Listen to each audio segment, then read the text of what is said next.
السلام علیکم۔ آج کا ہمارا موضوع ہے توبہ اور دعا۔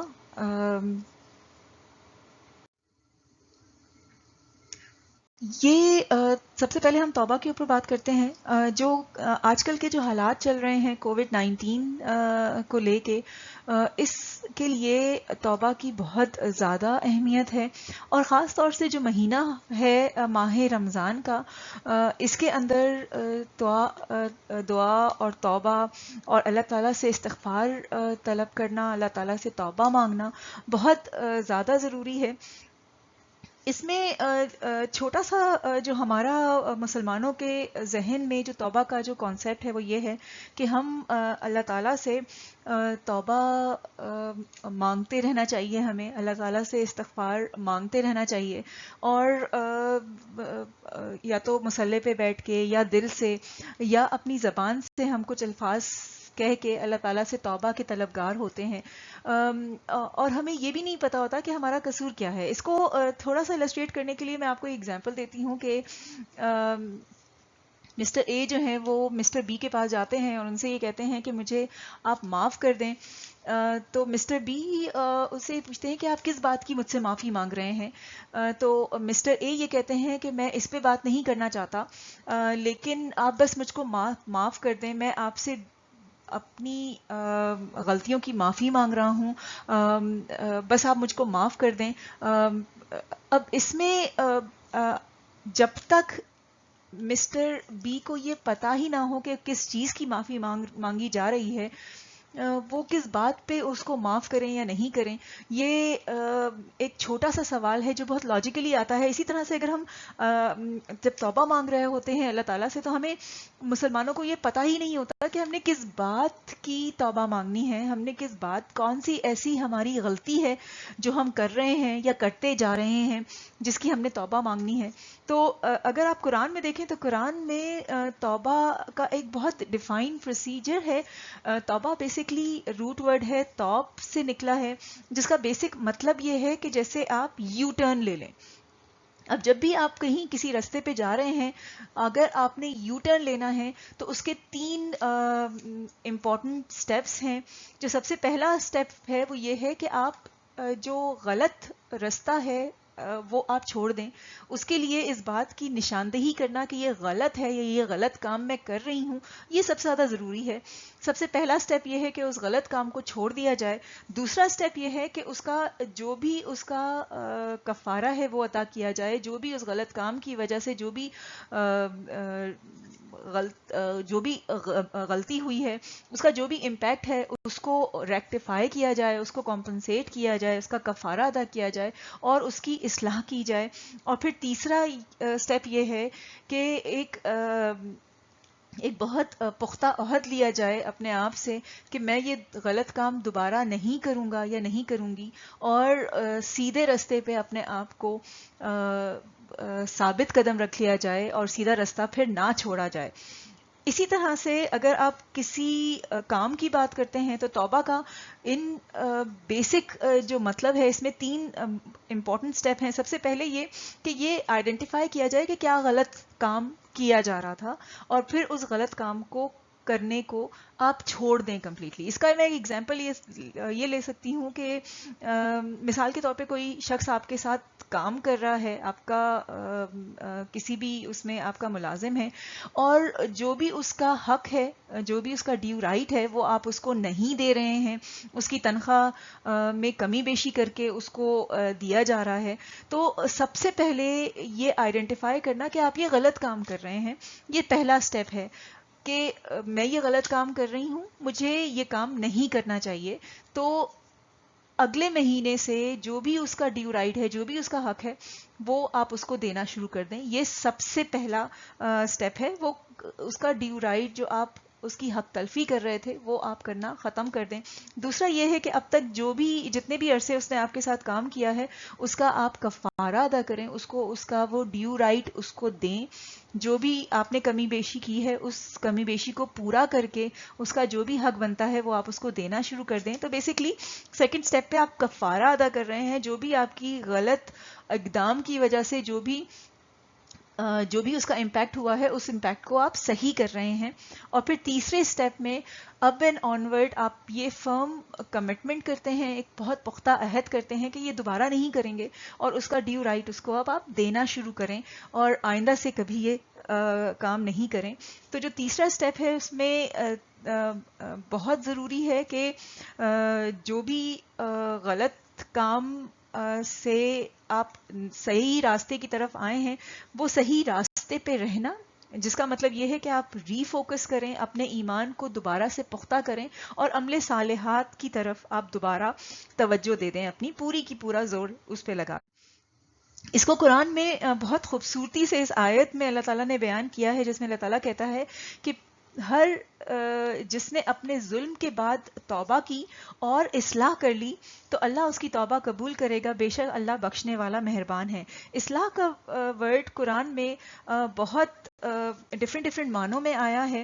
اس کا روٹ ورڈ صلاح ہے, جس کا بنیادی مقصد مطلب یہ ہے کہ کسی خرابی, کسی نقص یا کسی کمی کو دور کر دینا. بیسکلی وہ تمام کام کرنا جس سے جو نقص ہے یا جو خرابی ہے یا جو کمی ہے, جو بھی مسٹیکس ہیں ان کا آپ ریکٹیفائی کر دیں, ان کی اصلاح کر دیں, اس کو دور کر دیں. پھر اس کا مطلب قرآن میں فساد کے مترادف بھی آیا ہے.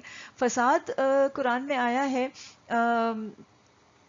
فساد برپا کرنے کے معنوں میں قوانین اور لا اینڈ آرڈر سچویشن کو خراب کرنے کے معنی میں, جو بھی امن و امان ہے اس کو خراب کرنے کے معنوں میں آیا ہے, کسی کے بھی توازن کو بگاڑنے کے معنوں میں آیا ہے فساد کا لفظ. تو فساد کے مترادف کے معنوں میں اصلاح کا مطلب بیسکلی یہ ہے کہ کسی چیز کو اس حالت میں کر دینا جس میں اس کو ہونا چاہیے تھا, اس کو ٹھیک اسی حالت میں کر دینا, مناسب کر دینا, اس کو درست یا ٹھیک کر دینا, اور اس کا ترتیب اور توازن اس کو دوبارہ صحیح حالت میں واپس کر دینا, یعنی اس کو با ترتیب اور متوازن کر دینا. یعنی کسی بھی چیز کو ہر لحاظ سے مناسب, درست, صحت یاب اور تمام نقص سے پاک کر دینا. یہاں پہ صرف فزیکل صحت یابی یا فزیکل توازن کی بات نہیں ہو رہی ہے, ہر ایسپیکٹ سے ریلیٹڈ آپ کی شخصیت میں کسی بھی اس میں کوئی نقص ہو, کوئی کمی ہو, اس کو دور کر کے اس کو متوازن حالت میں کر دینا. پھر عمل صالحات کے معنوں میں بھی آیا ہے قرآن میں, جس کا مطلب یہ ہے کہ دین اسلام یا وہ قوانین خداوندی جو اللہ تعالیٰ نے ہم کو دیے ہیں ان کے مطابق اعمال کو کرنا, اس کو صالحہ یا صلاح کے طور پہ, عمل صالحات کے طور پہ اللہ تعالیٰ نے استعمال کیا ہے. تو یہاں پہ اللہ تعالیٰ نے صلاح کا یہ تمام مطلب لیے ہیں کہ توبہ کب قبول ہوگی, جب انسان اپنے ظلم کی توبہ کر دے, یعنی یو ٹرن لے لے, اور پھر جو بھی اس کے اقدامات کی وجہ سے ڈیمیج ہوا تھا اس کو پورا کرے, اس کو دوبارہ اسی حالت میں کر دے جو اس کے اقدام سے پہلے تھی اس کی حالت, اس کو دوبارہ سے درست ٹھیک کر دے, اس کو متوازن اور باترتیب کر دے, اور اپنی شخصیت کی تمام ایسپیکٹ میں ان کی کمی کو, خامی کو, نقص کو دور کر دینا اور اللہ تعالیٰ کے قوانین کے حساب سے اعمال کرنا. یہ تمام معنوں میں استعمال ہوا ہے اس آیت میں. اسی چیز کو اللہ تعالیٰ نے یہاں پہ بہت خوبصورتی سے بیان کیا ہے کہ مگر وہ لوگ جنہوں نے توبہ کی اور اصلاح کر لی, اگین وہی والی بات ہوئی ہے. اور جو لفظ یہاں پہ استعمال ہوا ہے اس کو نارملی لوگ ٹرانسلیٹ کر دیتے ہیں ظاہر کر دینے کے طور پہ. جو لفظ ہے وہ بین ہے, جس کا روٹ ورڈ بین ہے بیسکلی. یہ اگین ڈفرینٹ معنوں میں آیا ہے, لیکن اس کا جو بنیادی مطلب ہے وہ یہ ہے کہ فصل کی کٹنے کے بعد گھن کو گیہوں سے جب الگ الگ کیا جاتا ہے اس پروسیس کو بین کہتے ہیں. تو بیسکلی گھن کیا ہے, وہ کیڑا ہے جو گیہوں کے ساتھ ملا ہوا ہوتا ہے. گھن کو گیہوں سے الگ الگ کرنے کا مطلب یہ ہے کہ جو چیز مضر ہے اس کو الگ کر دینا, جو مفاد میں ہے اس کو الگ کر دینا مضر چیز سے, جو چیز حق کی ہے اس کو باطل سے الگ کر دینا, راہ حق کو راہ باطل سے الگ کر دینا, مومن کو کافر سے الگ کر دینا, اپنے برتاؤ میں ایک واضح تبدیلی لے کے آنا. اس کو بیان کے معنوں میں استعمال ہوا ہے. پھر بیان کے روٹ ورڈ کے طور پہ بیان کا مطلب یہ ہے کہ کسی چیز کو اس طرح سے بیان کرنا کہ اس چیز کا کھل کے سامنے آ جانا، اس چیز کا ظاہر ہو جانا، نمودار ہو جانا، یعنی کسی چیز کو ظاہر کر دینا، نمایاں کر دینا.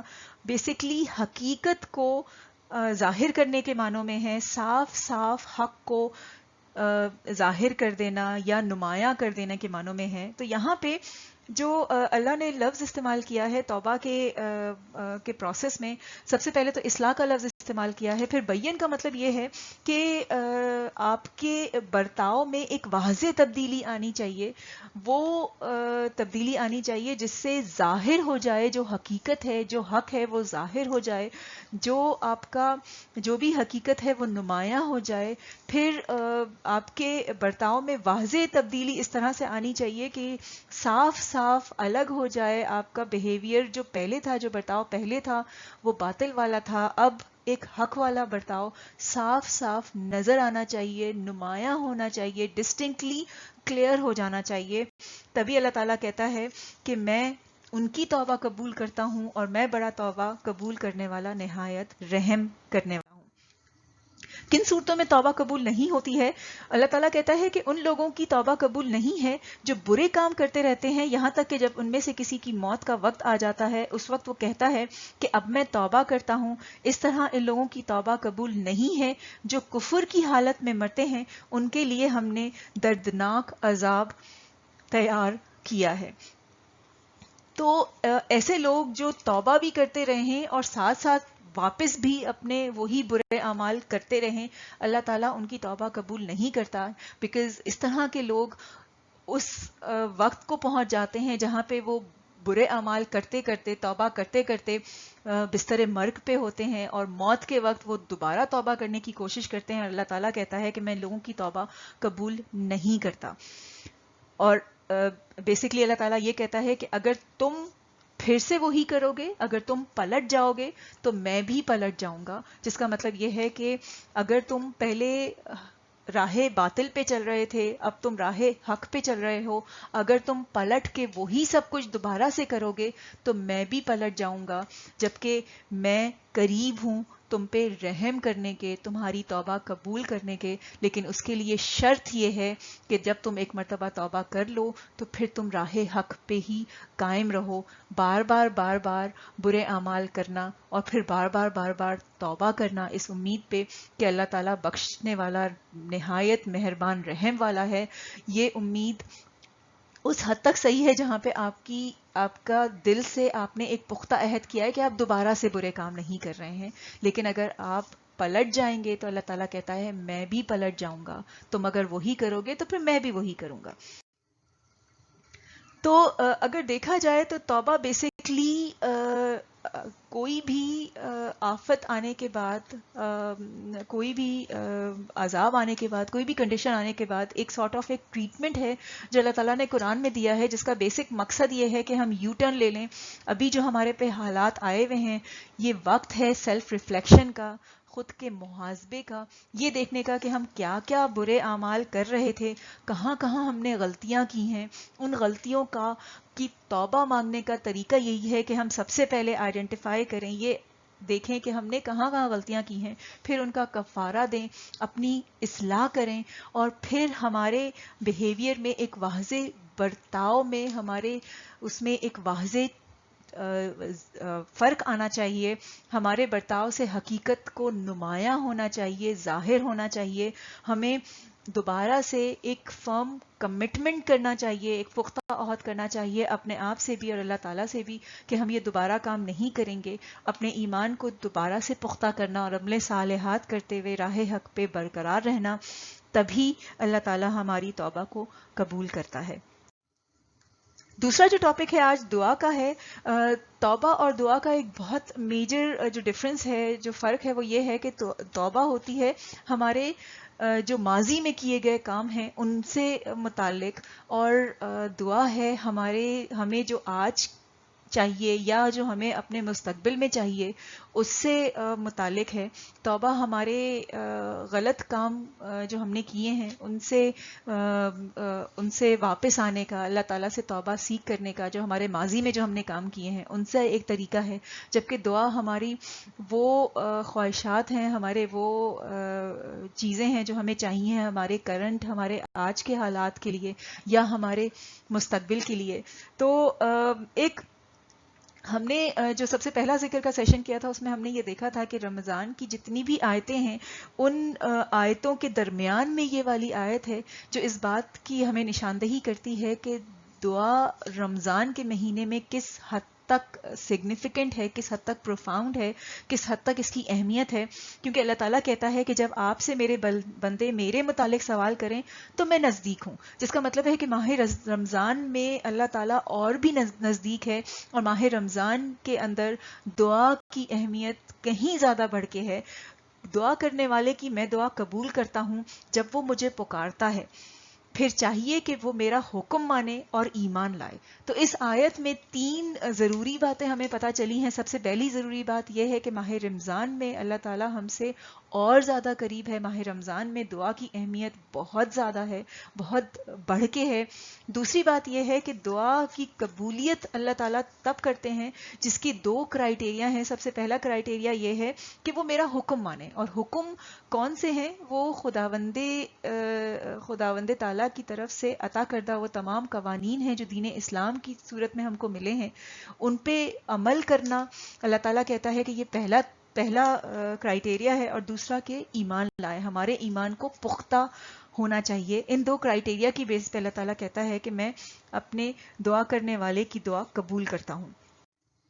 دعا کا طریقہ جو ایک جنرلی مسلمانوں میں جو سمجھا جاتا ہے وہ یہ سمجھا جاتا ہے کہ ہم مصلی پہ بیٹھ کے دعا مانگیں گے، تہہ دل سے دعا مانگیں گے تو اللہ تعالیٰ اس دعا کو قبول کر لے گا. یہ کانسیپٹ قرآن سے نہیں ملتا ہمیں. قرآن اس کانسیپٹ کو فردر نہیں کرتا. قرآن کے اندر اللہ تعالیٰ نے پورا ایک پروسیس بتایا ہے. اللہ تعالیٰ کہتا ہے کہ اس کے لیے دعا حق کی ہے، یعنی اللہ تعالیٰ کی طرف دعا یا حق کی دعا صرف اور صرف اللہ کی طرف ہے. حق کہتے ہیں باطل کے مترادف ایسی تمام باطل کہتے ہیں ایسی تمام تخریبی کارروائیوں کو جن کا بنیادی مقصد رنج و غم، تباہی و بربادی اور انسانی صلاحیتوں کو تباہ کرنا ہو. تو باطل کے مترادف حق کا مطلب ایسی تمام تعمیراتی قوتیں ہیں جن کا مقصد باطل کو ختم کرنا ہو، باطل کے خلاف شیلڈ ہو، ڈھال ہو، جن کا مقصد انسانی صلاحیتوں کا بھرپور استعمال ہو، ایک امن و امان قائم کرنا ہو. تو اللہ تعالیٰ کہتا ہے یہاں پہ کہ اس کے لیے دعا حق کی ہے، یعنی صرف حق کی دعا اللہ تعالیٰ تک پہنچتی ہے، یا صرف اور صرف حق کی دعا ہی ہے جو صرف اللہ سے ہمیں کرنی چاہیے. کیونکہ اللہ تعالیٰ آگے کہتا ہے کہ وہ لوگ جو اس کے سوا کسی اور کو پکارتے ہیں وہ انہیں کسی چیز کا جواب بھی نہیں دے سکتا. ان کی مثال تو صرف اس شخص جیسی ہے جو اپنی دونوں ہتھیلیاں پانی کی طرف پھیلائے ہوئے ہے کہ پانی اس کے منہ تک پہنچ جائے، لیکن وہ اس تک پہنچنے والا نہیں ہے. اور کافروں کی دعائیں بھی کچھ نہیں ہیں مگر ایک تیر بے ہدف. تو بیسکلی یہ ان لوگوں کی بات ہو رہی ہے جو اللہ کے علاوہ کسی اور سے مدد مانگتے ہیں. اللہ تعالیٰ ان کی دعا کی مثال اس طرح سے دیتا ہے کہ ایسے لوگ جو اللہ کے علاوہ کسی اور سے دعا مانگتے ہیں ان کی مثال ایسی ہے کہ وہ ہاتھ بڑھا کے پانی پینا چاہ رہے ہیں اور ان کا ہاتھ پانی تک نہیں پہنچتا، جس کا مطلب یہ ہے کہ ان کی تمام کاوشیں، ان کی تمام کوششیں رائیگاں چلی جاتی ہیں کیونکہ وہ اللہ کے علاوہ کسی اور کی طرف مدد مانگتے ہیں. اور پھر اللہ تعالیٰ کہتا ہے کہ کافروں کی دعائیں کچھ نہیں ہیں سوائے ایسی جو کہ تیر بے ہدف ہے، جو کہ رائیگاں چلی جاتی ہے. اس میں کفر کو میں تھوڑا سا وضاحت کرنا چاہوں گی. کفر کا بیسک مطلب ہوتا ہے کسی چیز کو چھپانے یا ڈھانپنے کے. اسی لیے رات کو کافر کہا جاتا ہے کیونکہ وہ اپنی تاریکی سے تمام چیزوں پر پردہ ڈال دیتی ہے. اسی طرح سے سیاہ بادل کو بھی کافر کہا جاتا ہے. ایک کسان کو بھی کافر کہا جاتا ہے کیونکہ وہ بیج کو مٹی میں چھپا دیتا ہے. مومن کے مقابلے میں کافر کا مطلب یہ ہے کہ جو حق پہ پردہ ڈال دے، جو اسے چھپا دے، جو خدا کے ابدی حقائق کو پوشیدہ رکھے اور ان کو کسی اور کے سامنے نہ آنے دے، جو بیسکلی اپنی یا دوسروں کی صلاحیتوں کو اس طرح سے چھپائے کہ ان کا نہ استعمال ہو سکے، نہ ان کی نشو و نما ہو سکے.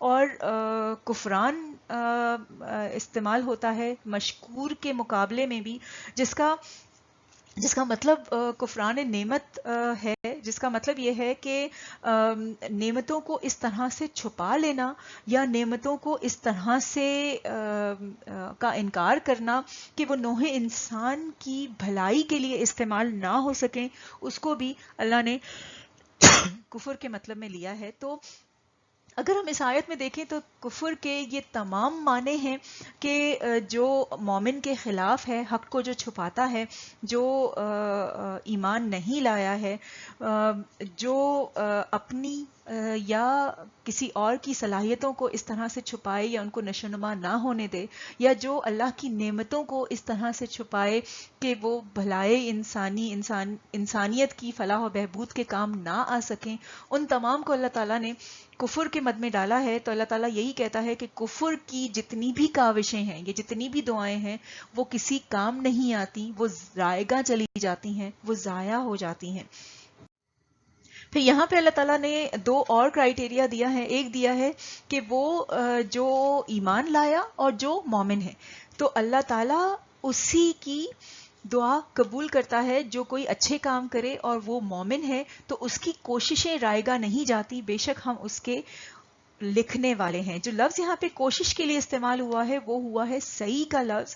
سعی کا لفظ قرآن میں کئی جگہ استعمال ہوا ہے، لیکن اس آیت میں بہت خوبصورتی سے اللہ تعالیٰ نے بتایا ہے کہ یہ کہ انسان کو وہی کچھ ملتا ہے جس کی اس نے سعی کی ہوتی ہے. یہاں پہ دو چیزیں امپورٹنٹ ہیں. ایک یہ کہ یہاں پہ جو لفظ ہے وہ انسان ہے، یہاں پہ لفظ مومن کا نہیں ہے، یہاں پہ لفظ مسلمان کا نہیں ہے. انسان کی بات ہو رہی ہے کہ ہر اس انسان کو وہی کچھ ملتا ہے جس کی وہ کوشش کرتا ہے. صحیح کا مطلب صرف کوشش کرنا نہیں ہے. صحیح کا مطلب جو ہے وہ یہ ہے کہ اگر آپ نے کسی چیز کا ارادہ کیا ہے تو آپ اس کے بارے میں پیشنیٹ ہوتے ہیں، آپ اپنی پوری صلاحیتوں سے، پورے وسائل سے اس چیز کو حاصل کرنے کی کوشش کرتے ہیں، اس پختہ یقین پہ کہ آپ کی کوششوں کا جواب صرف اور صرف اللہ اور اس کے قوانین دیں گے. اور صرف اللہ کے اوپر پورے اعتماد کے ساتھ، اپنی کوششوں پہ، اپنی صلاحیتوں پہ پورے اعتماد کے ساتھ جب آپ کوششیں کرتے ہیں تو پوری کی پوری کائنات آپ کی ان کوششوں کے جواب میں آپ کو جو چاہیے اس کے حصول کے لیے آپ کی مدد کرتی ہے. یہ ہے صحیح کا معنی. اور یہ لا آف دا یونیورس کے نام سے کئی ساری کتابیں ہیں جس نے اس لا کو ایکسپلین کیا ہے، اس لا کو وضاحت کی ہے. قرآن نے اس پورے لا کو ایک ہی لفظ کے اندر، صحیح کے اندر اس کو ایکسپلین کیا ہے.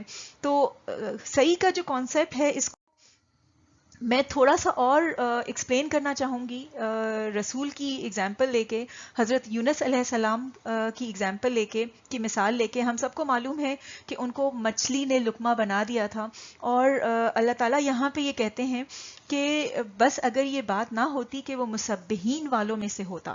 اب جو لفظ یہاں پہ مسبحین ہے جس کا روٹ ورڈ سبا کا ہے، اس کے دو مطلب ہیں. ایک مطلب یہ ہے کہ اللہ تعالیٰ کی بڑائی بیان کرنا، اللہ تعالیٰ کی حمد و ثنا کرنا، اور دوسرا اس کا مطلب یہ ہے کہ اپنے تیرنے کے معنوں میں آیا ہے کہ اپنے ہاتھ یا پاؤں سے بہت تیزی کے ساتھ حرکت میں لانا، چاہے پانی میں ہو چاہے ہوا میں ہو.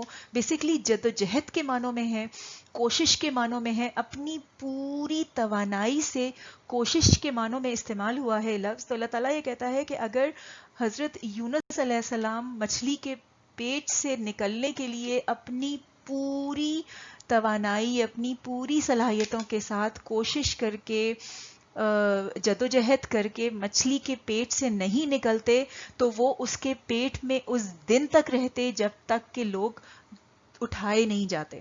تو ہمیں یہ چیز ذہن میں رکھنی ہوگی کہ یہاں پہ اللہ تعالیٰ ایک رسول کی بات کر رہے ہیں, تو وہ تمام کرائیٹیریا جو ہم اب تک ڈسکس کر چکے ہیں کہ وہ ایمان والا ہو, تو رسول کی بات ہو رہی ہے, ایک پیغمبر کی بات ہو رہی ہے, ظاہر سی بات ہے ایمان کی وہ لیول ہوگا جو ہم میں سے کسی کا بھی نہیں ہے. پھر ان کی دعا حق کی تھی کیونکہ وہ اللہ تعالیٰ کی کیونکہ وہ مچھلی کے پیٹ سے نکلنے کی کوشش کر رہے تھے, وہ دعا حق کی تھی. پھر وہ اللہ تعالیٰ سے ہی دعا مانگ رہے تھے, کسی اور سے نہیں مانگ رہے تھے. پھر اللہ تعالیٰ ایک رسول کے یہ کہہ رہے ہیں کہ یہ تمام چیزیں ہونے کے باوجود اگر وہ صحیح نہیں کرتا, اگر وہ اپنی پوری جان سے, پوری توانائی سے کوشش کر کے مچھلی کے پیٹ سے باہر نہیں نکلتا, تو ہم اس کو آخرت کے دن اسی حالت میں مچھلی کے پیٹ سے نکال رہے ہوتے, یعنی وہ پھر وہیں پر ہی سٹک ہو جاتا. تو ہم جو ایک نارمل مسلمان ہیں, ہم یہ کیسے امید کر سکتے ہیں کہ ہم مصلی پہ بیٹھ کے اللہ تعالیٰ سے دعائیں مانگیں گے اور بغیر کچھ کوشش کیے ہوئے, بغیر کچھ صحیح کیے ہوئے ہم یہ ایکسپیکٹ کریں گے کہ اللہ تعالیٰ ہماری دعائیں پوری کر لے گا. جب اللہ تعالیٰ اپنے ایک پیغمبر کے لیے, اپنے ایک رسول کے لیے یہ بات کہہ رہا ہے, تو ہمارا یہ کانسیپٹ بالکل ہی قرآن کی ٹیچنگ کے باہر ہے کہ ہم صرف زبان سے دعا مانگ کے اللہ تعالیٰ سے ایکسپیکٹ کریں گے کہ وہ ہماری دعائیں پوری کر دے. اس کی ایک بیسک شرط ہے جو کہ صحیح کی ہے, اور وہ صرف مسلمانوں کے لیے نہیں ہے, صحیح تمام انسانوں کے لیے ہے کہ جو بھی انسان صحیح کرے گا اس کو وہی ملے گا, جس کے لیے بھی وہ صحیح کرے گا اس کو وہی ملے گا. تو چاہے وہ مسلمان ہو چاہے وہ نان مسلم ہو, اس کو اس کے کیے کا, اس کی کوشش کا, اس کی جدوجہد کا صلہ ملے گا. تو اگر ہم دیکھیں قرآن کے حساب سے دعا کو قبول ہونے کا طریقہ کیا ہے کہ وہ مومن کی دعا ہونی چاہیے جس کا ایمان پختہ ہو. پھر اللہ سے صرف دعا مانگنی چاہیے. کسی اور سے دعا مانگنے کا مطلب یہ ہے کہ ہم خدا نخواستہ شرک میں مبتلا ہو رہے ہیں. کسی اور سے مدد مانگنے کے بجائے صرف اور صرف اللہ سے دعا مانگنی چاہیے. پھر ہماری دعا آف حق ہونی چاہیے. پھر ہمارے اعمال عمل صالحات ہونی چاہیے. اور پھر ہماری طرف سے پوری صحیح ہونی چاہیے, جس کا مطلب یہ ہے کہ ہم اگر کوئی چیز حاصل کرنا چاہ رہے ہیں تو اس کے لیے ایک اپنے آپ سے ایک پختہ ارادہ کرنا کہ میں نے یہ چیز حاصل کرنی ہے, اس کو اپنی زندگی کا مقصد بنانا. پھر اپنی پوری کنوکشن, اپنے پورے یقین کے ساتھ کہ آپ یہ چیز حاصل کر لیں گے اللہ کی مدد کے ساتھ, اور صرف اللہ کی مدد کے ساتھ اپنی تمام وسائل, اپنی تمام صلاحیتوں کو پورے طریقے سے, میکسیمم طریقے سے اس کا استعمال کرنا, اپنی پوری توانائی, اپنی پوری جان کے ساتھ اس مقصد کو حاصل کرنے میں لگے رہنا. اگر ہم یہ کریں گے تو پھر ہم یہ دیکھیں گے کہ ہمیں ایسا لگے گا کہ جیسے پوری کائنات, اللہ کے تمام قوانین ہماری مدد کر رہے ہیں ہمیں یہ ہمارا مقصد حاصل کرنے کے لیے. اور اس طرح سے اللہ تعالی ہماری دعائیں قبول کرتا ہے. دعا کی قبولیت کا یہی طریقہ ہے جو قرآن نے ہمیں بتایا ہے. بہت بہت شکریہ اس ویڈیو کو سننے کا, جزاک اللہ خیر. اگلے ہفتے کے لیے ہمارا ٹاپک ہے صدقہ اور زکوٰۃ. اگلے ہفتے تک کے لیے اپنا خیال رکھیے گا. فی امان اللہ. جزاک اللہ خیر. اللہ حافظ.